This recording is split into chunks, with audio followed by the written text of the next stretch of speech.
बिस्मिल्लाहिर्रहमानिर्रहीम। अस्सलाम वालेकुम बीएससी क्लास। आज का लेक्चर शुरू करते हैं। हमारा आज का टॉपिक है रिफ्रैक्टिव इंडेक्स। रिफ्रैक्टिव इंडेक्स को हम इस तरह से डिफ़ाइन कर सकते हैं that the refractive index of a transparent medium can be defined as the ratio of velocity of light in air to the velocity of light in that medium. The ratio of velocity of light in air to the velocity of light in that medium is called as the refractive index of any particular medium. Refractive index को समझने के लिए पहले आपको refraction के बारे में थोड़ा सा आइडिया होना चाहिए। आपको पता होगा कि जब भी लाइट बीम जो है एक रेयर मीडियम से एक डेंसर मीडियम में एंटर होती है, या आप वैसे ही कह लें कि एक मीडियम से दूसरे मीडियम में एंटर होती है, तो उसका जो पाथ है लाइट का या उसकी जो डायरेक्शन ऑफ प्रोपगेशन है वो चेंज हो जाती है। और अगर ये जो फिनोमेना है that is the change in the direction of propagation of light when it enters from one medium to the other medium, that is called as refraction. तो अगर लाइट जो है वो किसी रेयर मीडियम से डेंस मीडियम में enter हो, तो उसका जो पाथवे है या उसका जो रास्ता है वो it bends towards the normal mean perpendicular. पहले तो आप ये देख लें कि रेयर और डेंस मीडियम से क्या मुराद है। रेयर मीडियम मीन ऐसा मीडियम जिसकी डेंसिटी कम हो, और डेंसर मीन जिसकी डेंसिटी ज़्यादा हो। फॉर एग्ज़ाम्पल वैक्यूम से लाइट आ रही है या एयर से आ रही है, तो ये एयर और वैक्यूम जो हैं they will be called as rare medium. और अगर एयर से एंटर हो के लाइट जो है वो एयर से जाके एंटर हो रही है वाटर में या किसी भी लिक्विड में या सॉलिड में, तो जाहिर है कि लिक्विड और सॉलिड की डेंसिटी जो है वो एयर के मुकाबले में ज़्यादा होगी। It will be called as a denser medium. So it's a common observation that when the light enters from a rare medium to a denser medium, and the pathway of light bends towards the normal mean perpendicular. जैसे ये देखें इस diagram में, ये ऊपर जो है वो मीडियम एयर है, यानी कि एक रेयर मीडियम है, नीचे लिक्विड है तो जो कि एक डेंसर मीडियम है, और ये एक इंसिडेंट रे ऑफ लाइट है जो कि एयर से एंटर हो रही है वाटर में। तो देखें जिस पॉइंट पे ये टच कर रही है डेंस मीडियम की सरफेस को, उस पॉइंट पे हमने एक परपेंडिकुलर या नॉर्मल ड्रा किया है। तो आप देखें आफ्टर एंटरिंग द लिक्विड या after entering the denser medium, light जो है it has undergone a bend towards the normal. इसकी डायरेक्शन जो है वो क्लोज़र हो गई है towards this normal. So it says that when the light enters from rare medium to denser medium, the pathway of light bends towards the normal. तो ये आपकी रिफ्रैक्टेड लाइट है और ये आपकी इंसिडेंट लाइट रे थी। N1 is the refractive index of rare medium, N2 is the refractive index of denser medium. अब ये जो एंगल बन रहा है इंसिडेंट रे, ये इसको हमने कहा इंसिडेंट रे इस परपेंडिकुलर के साथ जो एंगल बना रही है that angle is called as angle of incidence. इसको हम आई से नोट करते हैं। और ये जो रिफ्रैक्टेड रे है, ये जो एंगल बना रही है परपेंडिकुलर के साथ, that angle is called as angle of refraction, और इसको हम आर से शो करते हैं। It has been found that angle of incidence बढ़ता जाता है, वैसे वैसे एंगल ऑफ रिफ्रैक्शन भी इंक्रीज़ होता जाता है। इस बारे में कुछ और फैक्ट हम अभी देखते हैं, लेकिन पहले हम रिफ्रैक्टिव इंडेक्स को देख लें कि मैथमेटिकली हम रिफ्रैक्टिव इंडेक्स कैसे फाइंड आउट कर सकते हैं। Mathematically refractive index find out करने के लिए हम हेल्प लेते हैं स्नेल्स लॉ से। स्नेल्स लॉ क्या स्टेट करता है? It states that the ratio of the sine of angle of incidence to the sine of angle of refraction is a constant quantity. ठीक है, एंगल ऑफ इंसिडेंट हमने बात की आई है, एंगल ऑफ इंसिडेंट रिफ्रैक्शन जो है वो आर है। तो इनके जो साइन होंगे, the ratio of the sine of angle of incidence and angle of refraction is a constant quantity, और उसी कांस्टेंट क्वांटिटी को हम सिंबलाइज करते हैं एन से। N means refractive index, so we can write that N is equal to sine of I over sine of R. और in turn ये जो एंगल ऑफ इंसिडेंस और एंगल ऑफ रिफ्रैक्शन है they can be replaced by the velocities, क्योंकि ये हर medium की particular properties पे डिपेंड करते हैं। So we can also write that n is equal to velocity of light in the air over velocity of light in the liquid. It has been found that as long as there is an increase in the value of angle of incidence, there is also an increase in the value of angle of refraction. जैसे जैसे angle of incidence बढ़ता है वैसे वैसे angle of refraction भी बढ़ता जाता है until we have an angle of incidence equal to 90 degree. यानी कि जब एंगल ऑफ इंसिडेंस जो है ये आई एंगल 90 डिग्री के इक्वल आ जाएगा तो उस कंडीशन में the value of refractive the angle of refraction will be maximum. ठीक है, जब हमारा एंगल ऑफ इंसिडेंस 90 डिग्री के इक्वल होगा तो उस वक्त हमारा एंगल ऑफ रिफ्रैक्शन जो है it will B at its maximum value. और इस एंगल को हम जब एंगल ऑफ इंसिडेंस हमारा 90 डिग्री के इक्वल आ जाता है that angle is called as grazing angle and the corresponding refraction angle is called as critical angle of refraction. तो ये जो फैक्ट है that the angle of refraction is maximum when the grazing angle is equal to 90 degree, इसी fact की base पे हम mathematically जो है वो value of refractive index of any medium यानी कि n फाइंड आउट कर सकते हैं, क्योंकि स्नेल्स लॉ में हमने देखा कि n is equal to sine of I over sine of R. तो जब हमारा एंगल ऑफ इंसिडेंस 90 डिग्री होगा तो ये sine of I means sine of 90 और साइन ऑफ 90 जो है it becomes equal to 1। So the refractive index of the medium will become equal to 1 over sine of R C, where R C is the critical angle of refraction. तो इस सूरत में जब हमारा angle of incidence 90 degree हो तो हम आसानी से इस फार्मूला की हेल्प से किसी भी मीडियम का रिफ्रैक्टिव इंडेक्स जो है वो फाइंड आउट कर सकते हैं। और अगर इंसिडेंट एंगल जो है या एंगल ऑफ इंसिडेंस जो है it increases more than 90 degree, अगर इसकी वैल्यू जो है वो 90 डिग्री से ज़्यादा हो जाती है then there is no refraction. उस वक्त में फिर लाइट जो है वो रिफ्रैक्ट नहीं करती है, बल्कि instead of refraction the light is totally reflected back. Light जो है वो उसी मीडियम में जिस मीडियम से वो आ रही थी उसी मीडियम में रिफ्लेक्ट हो जाती है। So we can say that whenever only those rays can proceed from rare medium to denser medium which have an angle of incidence equal to 90 degree और less than 90 डिग्री, सिर्फ वही race जो है वो reflect होंगी, या आप कह लें कि सिर्फ वही रेस जो है वो एक मीडियम से दूसरे मीडियम में एंटर होंगी जिनका एंगल ऑफ इंसिडेंस जो है वो 90 डिग्री से कम होगा या जस्ट इक्वल टू 90 डिग्रीज होगा। अब हम देखते हैं कि एक्सपेरिमेंटली हम किस तरह से किसी मीडियम का रिफ्रैक्टिव इंडेक्स फाइंड आउट कर सकते हैं। रिफ्रैक्टिव इंडेक्स फाइंड आउट करने के लिए जो मोस्ट कॉमनली इंस्ट्रूमेंट यूज़ होता है that instrument is called as refractometer. और रिफ्रैक्टोमीटर्स में से सबसे ज़्यादा यूज़ होने वाला रिफ्रैक्टोमीटर जो है that is abs refractometer. Abs refractometer, जैसा कि मैंने पहले बात की, ये इसी प्रिंसिपल पे काम करता है that when the incident ray has an angle of incidence equal to 90 degree, तो उस वक्त में हमारे पास जो रिफ्रैक्टिव इंडेक्स फाइंड आउट करने का फार्मूला है that becomes equal to 1 over sine of R C, यानी कि 1 over sine of critical angle of refraction. तो इसी प्रिंसिपल की बेस पर ये एब्स रिफ्रैक्टोमीटर काम करता है। इसकी सिंपल सी जो डायग्राम मैंने यहाँ पे ड्रॉ की है, जस्ट एक सिंपलेस्ट डायग्राम है जो आपको समझा सकती है कि किस तरह से इसमें कहाँ से लाइट एंटर होती है और कैसे हमें इसका जो है रिफ्रैक्टिव इंडेक्स किसी मीडियम का हम फाइंड आउट कर सकते हैं। ये रिफ्रैक्टिव इंडेक्स रिफ्रैक्टोमीटर में जो मेन कंपोनेंट्स हैं वो यहाँ पे दिखाए गए हैं। These are the two triangular prisms P और पी प्राइम, दो ट्रायंगुलर शेप के प्रिज्म्स हैं जो कि एक हिंज के साथ जो हैं वो रोटेट हो सकते हैं। हिंज मीन कब्ज़ा, जैसे दरवाज़ा अपने कब्ज़े के साथ रोटेट होता है ऐसे ये प्रिज्म जो हैं वो रोटेट हो सकते हैं। और इन दोनों प्रिज्म्स को हम एक दूसरे के मुकाबले में हम इनको ओपन कर सकते हैं या बंद कर सकते हैं।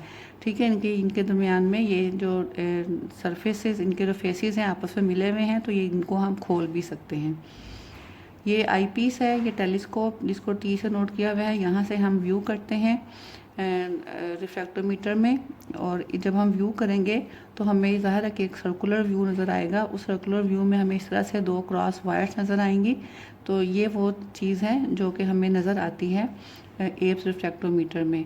इसके अलावा इसमें एक स्केल होता है जो कि डायरेक्टली आपको रीडिंग देता है about the refractive index of any liquid जो भी आपने इस रिफ्रैक्टोमीटर में अप्लाई किया हो। लेकिन जो मॉडर्न रिफ्रैक्टोमीटर्स हैं वहाँ पे ये स्केल अलग से नहीं होता, बल्कि वो आपको इस टेलीस्कोप में ही जब आप व्यू करते हैं तो यहीं पे साथ साथ स्केल भी आपको नज़र आता है। ये मिरर है जो कि इंसिडेंट लाइट को इस प्रिज्म के ऊपर फॉल करवाता है, प्रिज्म पी प्राइम के ऊपर फॉल कराता है। तो जब आपकी लाइट जो है जिस लिक्विड का आपने रिफ्रैक्टिव इंडेक्स फाइंड आउट करना है, इन दोनों प्रिज्म्स को ओपन करके आप टेस्ट लिक्विड की एक बारीक सी फिल्म जो है इस प्रिज्म पी प्राइम के ऊपर, जो नीचे वाला प्रिज्म है इसके फेस के ऊपर आप अप्लाई कर देते हैं एक thin layer of the test liquid. और उसके बाद आप इसको दोनों प्रिज्म को क्लोज कर देते हैं। यहाँ से इस मिरर से रिफ्लेक्ट होके प्रिज्म से गुजर के आपके मीडियम तक जाएगी। मीडियम मीन वो लिक्विड जो आपने इसके ऊपर अप्लाई किया है उसमें से पास करेगी। और जो व्यू आपको नज़र आएगा इस टेलीस्कोप के थ्रू, एक ज़ाहिर सर्कुलर व्यू नज़र आएगा। तो उसमें इस तरह से लाइट और डार्क बैंड्स होंगे। तो फिर हम एक नॉब की मदद से इन जो है वो प्रिज्म्स को इस तरह से रोटेट करते हैं कि ये जो लाइट और डार्क व्यू जो है ये एग्जैक्टली हमारे पास हाफ सर्कल जो है वो लाइट हो जाए और हाफ सर्कल ब्राइट हो जाए। जब हाफ सर्कल लाइट हो जाए और हाफ सर्कल डार्क हो, जब आपका एग्जैक्टली इस तरह का व्यू आए आपको कि हाफ सर्कल जो है वो डार्क है और हाफ लाइट है, तो उस वक्त जो रीडिंग आपका स्केल शो करेगा that will be the reading of refractive index of test liquid. तो ये तो थी measurement of refractive index by Abbe's refractometer. उसके बाद हमने 2-3 टर्म्स देखनी है about the specific refraction and molar refraction. Specific refraction को हम रिफ्रैक्टिविटी से भी जो है वो सिंबलाइज कर सकते हैं, रिफ्रैक्टिविटी से भी इसको नेम दिया जा सकता है। 1880 में Lawrence and Lawrence were 2 scientist. They developed the relationship between refractive index and the density of liquid। क्योंकि रिफ्रैक्टिव इंडेक्स जो है ये ना सिर्फ इंसिडेंट लाइट की वेवलेंथ चेंज होने से चेंज होता है, बल्कि इसके ऊपर टेम्परेचर और प्रेशर का इफ़ेक्ट भी होता है। यानी कि 3 फैक्टर्स जो ज़्यादा इम्पॉर्टेंट हैं to change the value of refractive index और on which the value of refractive index depends, वो क्या हैं? wavelength of the incident light, temperature and pressure. It has been found and that the refractive index normally decreases with the increase of temperature। तो इसलिए एक temperature free measurement या एक temperature independent measurement introduce करवाई Lorentz and Lorenz ने 1880 में, that is called as specific refraction. Specific refraction is symbolized by R and R is equal to n square minus 1 over n square plus 2 multiplied by 1 over d, where n is the refractive index of the medium and d is the density of liquid। तो ये जो specific refraction या refractivity है ये temperature independent quantity है। It does not very with the temperature. अगर इसी specific refraction या रिफ्रैक्टिविटी को हम मोलर मास से मल्टीप्लाई कर दें that will be called as molar refraction. और मोलर रिफ्रैक्शन को हम सिंबलाइज करते हैं RM से। So RM can be written as equal to n square minus 1 over n square plus 2 multiplied by m by d। हमने refractivity को molar mass से multiply कर दिया तो हमारे पास मोलर रिफ्रैक्शन आ गई।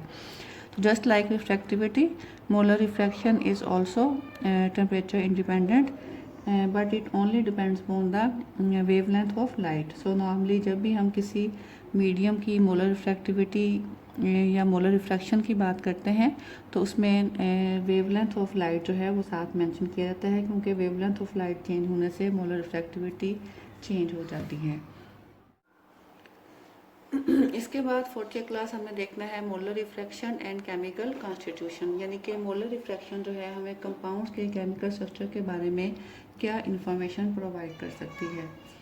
मोलर रिफ्रैक्शन जो है ये एक एडिटिव और कॉन्स्टिट्यूटिव प्रॉपर्टी है, और जिस तरह से हमने पैराकोर वगैरह में देखा था कि एक्सपेरिमेंटली मेजर्ड वैल्यूज़ को थ्योरेटिकली कैलकुलेटेड वैल्यू के साथ कंपेयर करके हम कंपाउंड्स के कोई से भी दो पॉसिबल स्ट्रक्चर्स जो हैं उनमें हम डिफ्रेंशिएट कर सकते हैं कि कौन सा स्ट्रक्चर जो है वो सही होगा या कौन सा जो है वो सही नहीं होगा। सो इसी तरह से कुछ स्पेसिफिक ग्रुप्स के, कुछ स्पेसिफिक एटम्स और बॉन्ड्स के जो है मोलर रिफ्रैक्शन वैल्यूज़ आपकी बुक में टेबल दिया गया है, वहाँ से आप देख सकते हैं कि हर डिफरेंट टाइप का ग्रुप जो है या हर डिफरेंट टाइप का बॉन्ड जो है वो उसमें different refractive index molar refraction की वैल्यू देता है। फॉर एग्जांपल अगर आप ऑक्सीजन को देखें तो ऑक्सीजन अगर हाइड्रोक्सिल ग्रुप में यानी OH ग्रुप में है तो उसकी जो मोलर रिफ्रैक्शन वैल्यू है वो 1.518 है, और वही ऑक्सीजन जब कार्बोनाइल ग्रुप में है तो उसकी मोलर रिफ्रैक्शन वैल्यू 2.010 है। तो इस तरह से नॉन एलिमेंट्स की molar refraction values theoretically calculated और एक्सपेरिमेंटली डिटरमिन्ड वैल्यूज़ को कंपेयर करके हम किसी कंपाउंड का एग्जैक्ट स्ट्रक्चर जो है वो फाइंड आउट कर सकते हैं।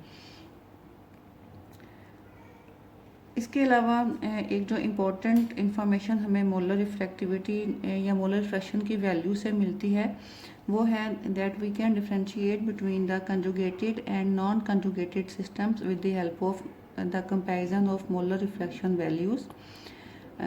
It has been found that those open chain compounds which have conjugation in their structure, conjugation mean जिनमें alternate डबल और सिंगल बॉन्ड्स पाए जाते हों, तो ऐसे कंपाउंड्स का जो मोलर रिफ्रैक्शन वैल्यूज़ हैं नॉर्मली वो कैलकुलेटेड वैल्यूज़ जो हैं उनसे ज़्यादा होती हैं। Experimentally determined values conjugated systems की थ्योरेटिकली कैलकुलेटेड वैल्यूज़ के मुकाबले में ज़्यादा होती हैं। This phenomena is called as optical exaltation. इसको हम डिफाइन कैसे कर सकते हैं? When open chain organic compounds have conjugated system of single and double bonds then the experimental and theoretical RM values do not agree with each other. ठीक है, ये आपस में एग्री नहीं करते। आमतौर पे थ्योरेटिकली कैलकुलेटेड वैल्यूज़ के मुकाबले में एक्सपेरिमेंटल वैल्यूज़ जो हैं वो काफ़ी ज़्यादा होती हैं।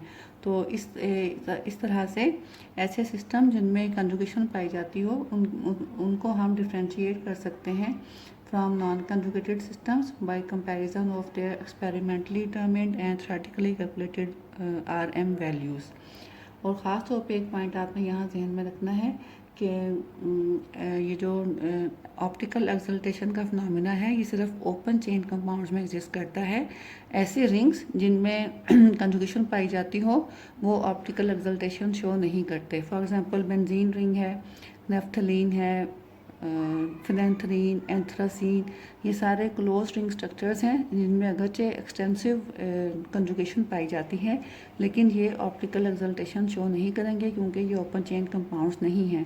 लेकिन अगर यही कंजुगेशन जो है वो रिंग से बाहर भी एक्सटेंड करती हो तो फिर ऐसे कंपाउंड जो हैं वो लाजमन ऑप्टिकल एक्सल्टेशन शो करेंगे। फॉर एग्जांपल ये कंपाउंड है कि this compound is called as styrene. तो इसमें देखें कंजुगेशन जो है वो सिर्फ रिंग के अंदर नहीं बल्कि रिंग से बाहर भी एक्सटेंड कर रही है, double single bond double bond. तो स्टाइरीन जो है it will show the phenomena of optical exaltation. ऐसे ही आप एग्जांपल ले सकते हैं एसीटोफिनोन की। ये स्ट्रक्चर है एसीटोफिनोन का, C double bond O CH3। तो इसमें भी आप देखें कंजुगेशन जो है वो रिंग के अलावा रिंग से बाहर भी एग्जिस्ट कर रही है चेन में। सो ये वाला कंपाउंड जो है ये भी ऑप्टिकल एक्सल्टेशन शो करेगा। इसके अलावा रिफ्रैक्टिविटी वैल्यूज़ डिटरमिन करने से हम कंपाउंड की जो कीटो और इनोल आइसोमेरिज्म है उनको भी हम डिफ्रेंशिएट कर सकते हैं कि कौन सा आइसोमर जो है वो कीटो फॉर्म में एग्जिस्ट कर रहा है और कौन सा आइसोमर जो है इनोल फॉर्म में है। फॉर एग्जांपल ये एसिटोएस्टिक एस्टर की मैंने कीटो और इनोल फॉर्म्स ड्रॉ की हैं। तो मोलर रिफ्रैक्टिविटी या मोलर रिफ्रैक्शन जो है इनोल फॉर्म कीटो फॉर्म की has been found to be equal to 31.5 and that for enol form has been found to be 32.5। तो हम देख रहे हैं कि इनोल फॉर्म की जो मोलर रिफ्रैक्टिविटी है वो ज़्यादा है। तो उसके ज़्यादा होने की वजह क्या है? क्योंकि इनोल फॉर्म में कंजुगेशन पाई जाती है। अगर आप देखें सिंगल डबल तो इस तरह से इसमें कंजुगेशन पाई जाती है। That's why enol form shows greater value of RM, जबकि कीटो फॉर्म में ये कंजुगेशन नहीं पाई जाती। डबल सिंगल, उसके बाद फिर दोबारा सिंगल बॉन्ड आ जाता है, तो यहाँ पे कोई कंजुगेशन नहीं है, इसलिए कीटो फॉर्म जो है वो लेस वैल्यू शो करती है मोलर रिफ्रैक्टिविटी की। सो इस तरह से किसी कंपाउंड की कीटो और इनोल फॉर्म्स की RM वैल्यूज़ को कंपेयर करके हम उनमें डिफ्रेंशिएट कर सकते हैं that which one is the keto form and which one is the enol form. So it's all about the refractive index. Next lecture में इंशाल्लाह हम नेक्स्ट टॉपिक डिस्कस करेंगे। उस वक्त तक के लिए अल्लाह हाफिज़।